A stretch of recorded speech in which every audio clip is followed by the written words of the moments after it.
My friend, I will not answer to that. I was the founder of NASA. Take that home. So if they want to move out of NASA, they should initiate that themselves? The coalition document is so clear on how one can exit if they so wish. Yeah. After all, I was not the first one to talk about any possibility of exiting. I never said anything about exiting. The people who started that terminology are the ones who know themselves. So they know what the coalition agreement says. What we all want is a free and fair election. An election that will truly reflect the will of the people of Kibra. And the IEBC knows that their credibility is at its lowest. So it is important that the IEBC rises above any form of manipulation.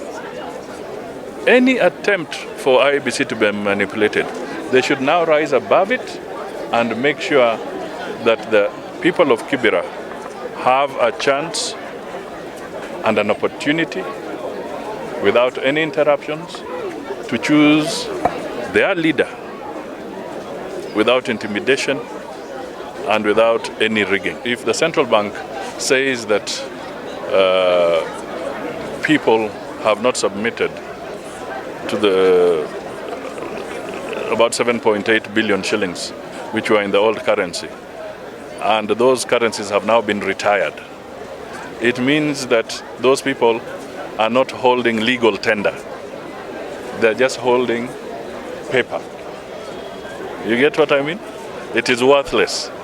So if indeed they had that money, then whatever transaction they had involved themselves in, which they were trying to hide earlier, it is too late, it is over. Because if, for instance, you are keeping the money because you didn't want to pay tax, too bad, it's over.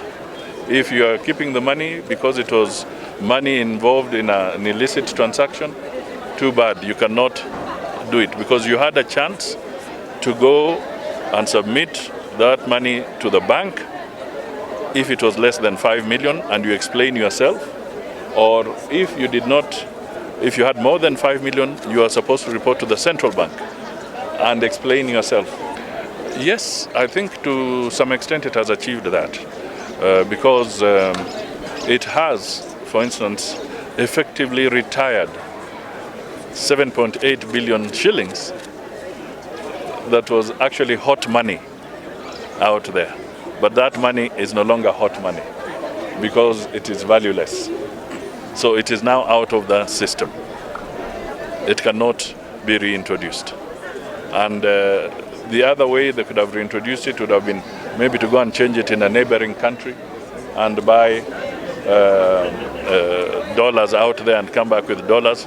But to the best of my knowledge, I think the central bank was already coordinating with other regional national central banks, you know, like the Central Bank of Uganda, of Tanzania, Somalia, all those, so that any transaction involving this money in those areas will no longer be useful.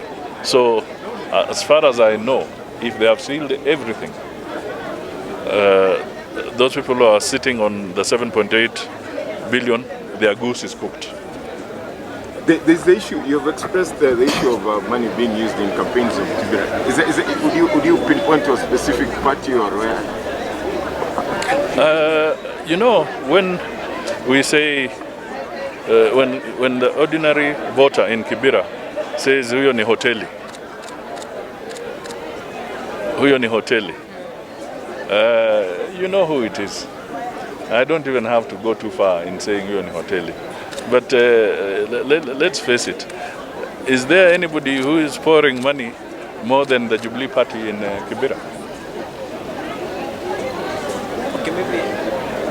So it's Jubilee which is intending to use money? I mean, that is their trademark.